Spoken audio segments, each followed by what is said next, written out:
Welcome to Caring Table. I am Diane Frana, your host, having real conversations about real topics, shaping lives in the Lehigh Valley and beyond. Today, we will be talking about an emotional and important decision as you age. Where should I live? And joining me today is real estate expert Diane Davidson with Keller Williams Real Estate. Diane, would you share a little bit about yourself? Yes, thanks for having me, Diane. Working in the real estate industry since 2007, I've helped clients with all aspects of buying and selling. My expertise covers everything from new construction to helping people downsize or right-size their homes for the perfect fit. And this conversation is really crucial because I see how a lack of planning regarding lifestyle changes as we age often impacts us in ways that we didn't expect. Exactly. The question is, do I stay in my home, in my beloved family home, and age in place? Or is it time to sell and downsize, or sell and move into a community? And when I say community, I mean a senior community, which there's several different ones out there and choices that you can make. Let's start with aging in place. Many people say, I want to stay in my home as long as possible. Is that realistic? And for a good reason. You want to stay there is because your home is familiar. That's where memories are. That's where your children were raised. That's where you celebrated your holidays. That's where your whole life unfolded. It represents comfort, control, and independence. Right. Yeah, I see that a lot with clients. They would prefer to stay in their homes if they could. But while the desire to age in place is strong, it is important to remember that aging in place requires planning, thoughtful, realistic planning. One of the first questions to ask is, will my home still be as safe as my mobility changes as I age? A home that works well in our 50s, 60s may present challenges later on. It could be the stairs may be difficult or dangerous. Narrow hallways, doorways that may not accommodate walkers or wheelchairs, bathrooms that may be on a different floor, tubs and not a walk-in shower. One of the most common places that falls happen is in the bathroom. Right, yeah. And then there's the issue of the home maintenance too, because you've lived in the house for a long time and, things always need to be updated. And then there's the regular maintenance of handling the lawn care, the snow removal, even the simple things of changing light bulbs if they're high in a chandelier. They may be hard to get to. Fixing a leaky roof, carrying laundry up and down the stairs. Tasks that once felt very routine can really become very physically demanding or even risky. Relying on family, friends, or hired help requires coordination, availability, and financial planning. And families, they want to help, but they have busy lives too, so it's not always an option for them to help with your day-to-day tasks. Which is true for families, but also all the things that we list, those are all fall risk as well. And then one other thing, what if you can't drive anymore? Transportation. Some people do live in a walkable area or there is public transportation. But for those that live in rural areas, you're not able to get there. So how do you get to maintain your independence? Those are questions, you want to sit and think about that. Who we are in our 60s and 70s is not the same person that we are in our 80s or 90s. And social activities, just for a change of scenery. You want to avoid isolation. Right, yeah. And then even making modifications to the home can help make aging in place safer and more manageable. Things that we often see being modified in the home is installing grab bars, doing walk-in showers, adding stair lifts, adding ramps, and even improving lighting, which isn't something that we always think about right away. But if you have better lighting, you're less likely to have a trip and fall in an area. In-home care services, they can help provide with personal care and medication management, meals, and housekeeping. But then there's also community resources, such as like meal delivery, transportation programs, and visiting nurses. They can help provide valuable support as well. And these are all things that are there to support you, to stay in your home. There's a percentage out there of you that do want to be in your home. So how can that work for you and make the accommodations that you're comfortable so that you would be able to live independently in your home? However, all of these solutions, they come at a cost. They come at planning, coordination, finding the right person to come and do the repairs, being able to have reliable people that show up. I mean, we all have faced that through our life where you have people coming in and they're not there. And it's takes time. So these are conversations that you need to have with your family. You need to have an assessment of your home. You also need to look at your finances. So where did you plan your retirement? How did you plan your retirement? And what is available for you? These are hard questions to ask yourself.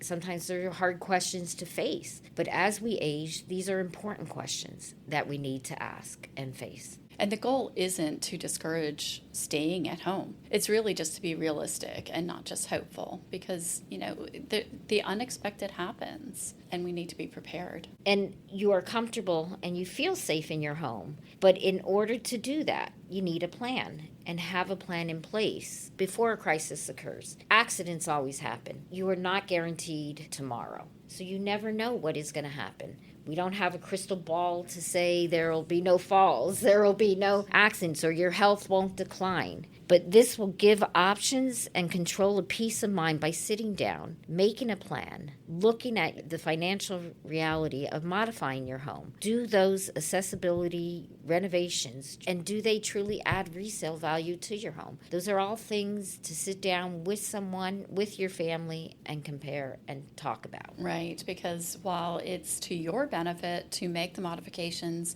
to make the home more comfortable and safe for you, they don't usually add to the resale value of the home, because typically the people that are making the move aren't looking for a home that has had modifications, such as chair lifts or grab rails and that sort of thing. So you could spend thousands of dollars to make modifications. And I've even worked with people that they're looking at adding a first floor bedroom and a full bathroom to their home so that their aging parents can stay with them. That is definitely not an inexpensive choice. So by making modifications, you're actually trading liquid cash for immediate utility and safety. But on the other hand, you are retaining your asset. So staying in the home, you do keep your asset, and your home equity is your financial safety net. And in many markets, it does continue to grow. And maintaining control over your largest asset is important, but there's just a lot to consider. What is your suggestion when the family needs to sit down and have this conversation? How do you start a conversation with your family about this? Do the children come? Right, yeah. And that's what I'm running into a lot right now, where I'm talking to older people that some of their choices seem not well thought out, or maybe that they're rushing because something suddenly has happened and they're feeling very uncomfortable or nervous. So that's when I would love if I could talk to the adult children that are involved. But that's not an option. As working with the older adults, I want to respect them and know that they are in charge of their lives. But I also would love to have feedback from their aging children to know, do they even know mom's thinking about selling the house? Do they know dad would love to move in with them? But I don't know those answers to the questions. So as soon as you're starting to be concerned with your safety, have you had a trip? And maybe, thankfully, you weren't injured too hard, but maybe it gets you thinking, like, what if? What if I fell and I was knocked unconscious? There's a lot to think about. And really, ideally, like we said, it's better to have these conversations before there's a crisis. My interpretation of that is, if you start thinking about it for you as the individual who is aging and you and your spouse, the minute you start thinking about that, you should then also involve your children. Or if it's not children and it's someone close to you who is your power of attorney, to get them involved, to sit down and talk and have open communication. Communication is the key. It's very important to always be communicating so they're aware of what's on your mind. Right, yeah, because they're not with you day to day to see what's happening in the house. And that's a good point. Like you said, they're not with you day to day. So when they come in and they see you one day here and then in 2 days they see you again, they're only seeing you for part of the day and not through all your daily functions, your daily activities that you do. And this way, it's not something to be afraid to discuss or ashamed of. It's all part of aging, and we all want to age gracefully. Right, yeah, if we can, for sure. Yeah, that's the ideal. So let's just recap some things. And the pros are familiarity, memories, comfort of remaining in your home. The cons are the burden of maintenance, expensive modifications. And then what if a health emergency happens? What do you do with the cost? How do you cover the costs? And then you have the cost of professional home health care to consider. And then that home asset you've retained might quickly need to be sold to fund that care. The idea was to retain the home as an asset, but if you get into a crisis mode and you need very expensive professional home health care, you're going to deplete that asset very quickly, or you may need to sell it very quickly. And not being prepared to that, again, I've seen it with many clients where, oh my gosh, this happened and mom's moving into the nursing home and we've got 50 years of stuff in the house that we now need to think about clearing out. So again, the pre-planning is really important. And one important fact here that I got is 50 years of stuff in the house. I see it all the so time. Yes, yeah. And that's something to address now also. When you're planning what you would like for your future, you also have to start to declutter. Start getting rid of things. And sometimes that's hard because when we're getting rid of things, we're thinking we're getting rid of part of our life or the emotional attachment to some things. And you're not. You're just starting a new chapter of your life. You want to move in a positive direction and get prepared and not have this to fall on your loved one, your family member, or whoever is, the POA. There's many options out there. Right. This is one that we talked about, and this is staying in your home and living on your own, being independent. But then there's other options, Diane. There are. I kind of want to circle back to that, though, too. Again, with people having kept things for so many years, really have those conversations with your family. Does your granddaughter want your engagement ring? Is there a special necklace that somebody would like to have? Are there guns that were your grandfather's that you want to make sure this grandchild gets? All of those things, start doing that before you're in panic mode to clear it all out. If something's important to you, share that with that person. Share the memory with them. There's actually really cool tools online where people are recording videos and their loved ones' voices to pass on. But it's really important to share what your wishes are with your family so that when it becomes a critical time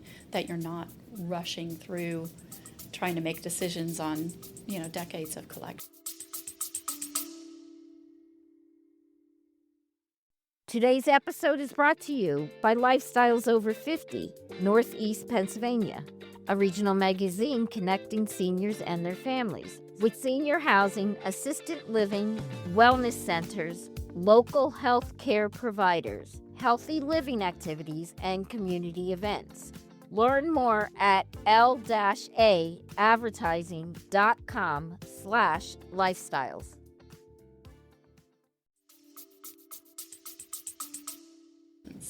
I like how you said share your wishes, not only plan, but share your wishes. Right. Yeah. So someone else knows what you're thinking, what you would like to happen, and to have that for them to know and be aware. Because if you don't, again, it's communication. If you don't talk about it, they don't know. So then we go into the proactive downsizing, right? That's one of the other options.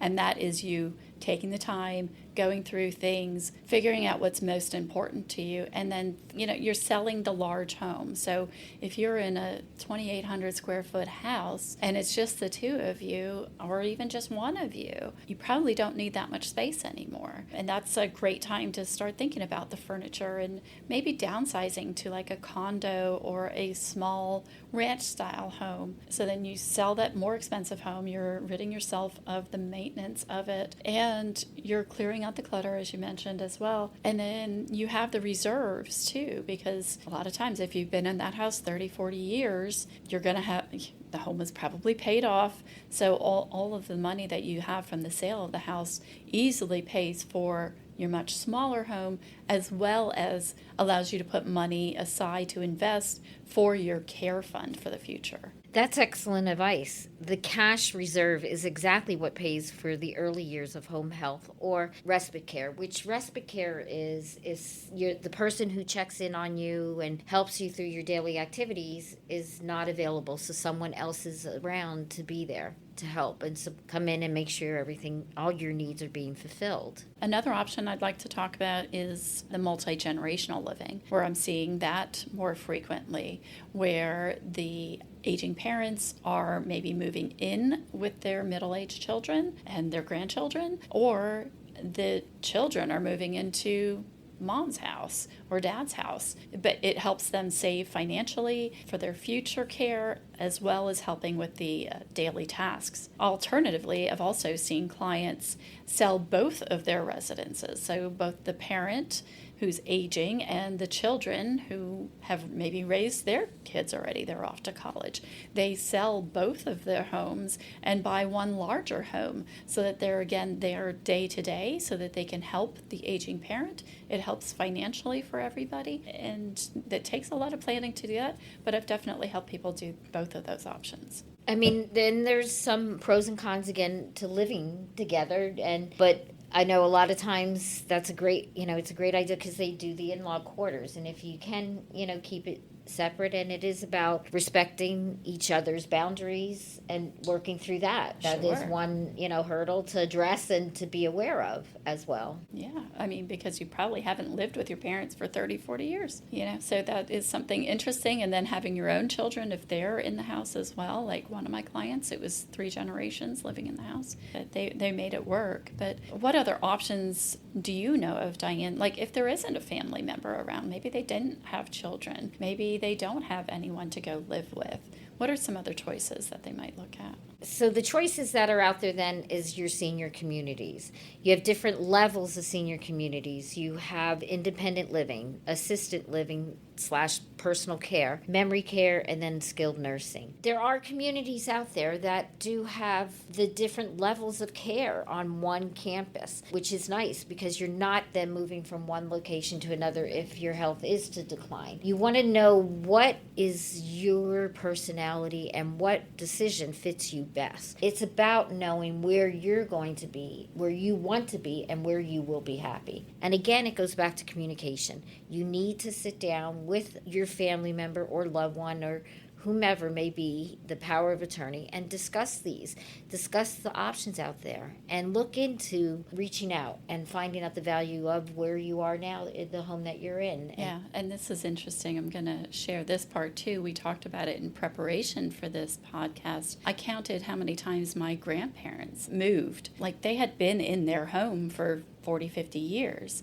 but in their last 10 to 15 years of life, my grandmother actually ended up moving 8 times because of their different circumstances. And that was a lot for her. I mean, I was very young when all that happened, but looking back on it, I'm sure that was very stressful for her. Even though she had gotten rid of all her things when they sold the big house, each time circumstances changed, and she had to learn a new routine, a new layout of the home, and make sure that the things were safe for her. So really, it can be really deeply affecting to them, and it having does to move that much. Yes, it does deeply affect the people, and that's the thing, your health. And each time it is a situation, a change. There may be some decline in health and there may not be, but that is one thing about moving because of change and where you're comfortable.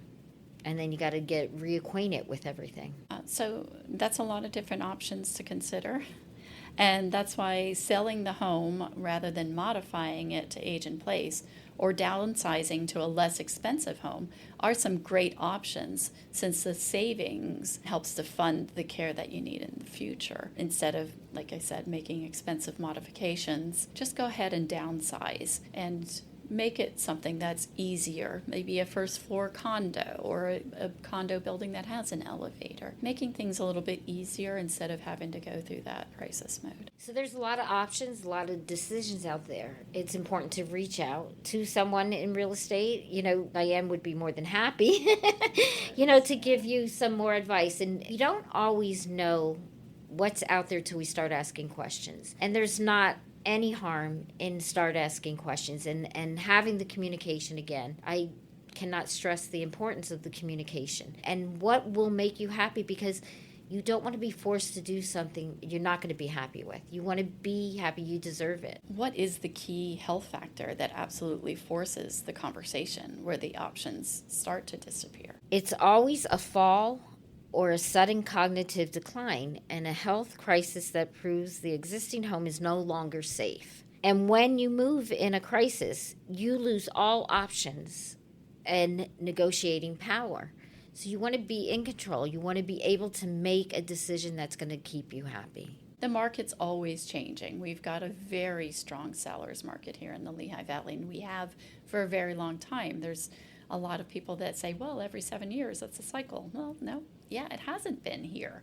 We've been expecting it to become a buyer's market since 2019, and it just hasn't happened here because we have so many people moving into the area. But heaven forbid it becomes a buyer's market, and what if you could have sold your house for more? You don't want to be forced to sell. You want to make the choices, like you were saying, and making the choices in your timing, not when, oh my gosh, she fell and now she's been in the hospital. She's going to go to rehab and probably is not able to ever come home. Now, oh my gosh, all right, so now we're paying for the heat, we're paying for the taxes, we're paying electricity, all these expenses in a home that she can no longer live in, and we've got 50 years of stuff. That is not the scenario you want to be in. And that's, again, bringing us back to the key word, communication. Right. Sitting down and communicating. There's no obligation when you're asking. Oh, gosh, no. No, when you go out and you ask questions, there's no obligation. You need to do your research. You need to sit down and write it out, write the pros and cons. What are your desires? Where did you see yourself to be? That's important. It's about you. I have clients right now. I talked to them 3 years ago because they knew that they wanted to downsize and move into probably a one-story home. Well, then, we had that conversation. We had some ideas, and we had been passively looking for homes, and then suddenly there was a health crisis. And for the past year, they've been dealing with that health crisis. And now their plan is not to buy a cute little cottage somewhere. It's actually moving into a senior community because life has changed on them. Thankfully, we had been planning on selling the home, so they were getting ready for several years on clearing things out. But, it was about the planning, knowing what their options were so that they could, they had to pivot from doing plan A to plan B, but they had already started the process of decluttering and preparing to downsize. And that's the key there. They already started the process. Right, and exactly. They're not in emergency mode. Correct. Crisis mode. Right, yeah.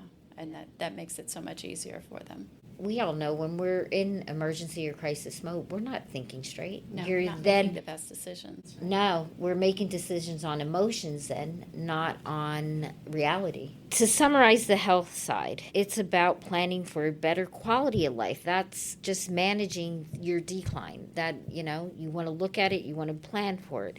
And again, to have a quality of life. And to summarize the real estate side, your home is a huge asset. So you want to strategize how to leverage that asset, whether it be staying in the home and modifying it or selling it to downsize and then fund the rest of your life and the care that you want. Control your asset. Don't let it control you. Yes. And again, the takeaway from this episode is planning. Start the conversation early. Talk with family. Ask questions. Tour communities. Talk to a real estate agent. And most of all, give yourself permission to plan. That is one thing that we don't. We don't think we can plan because, I can't move out of the house. Some may feel, I can't move out of this house. This is where I raise my children. You'd be surprised what their thoughts are. They're going to be relieved that you're in a safe place, that they're not worrying about you every night. Our big, going back to that, communicate, and plan, and have the conversation early, and it's never too early. And Diane, I know you're there.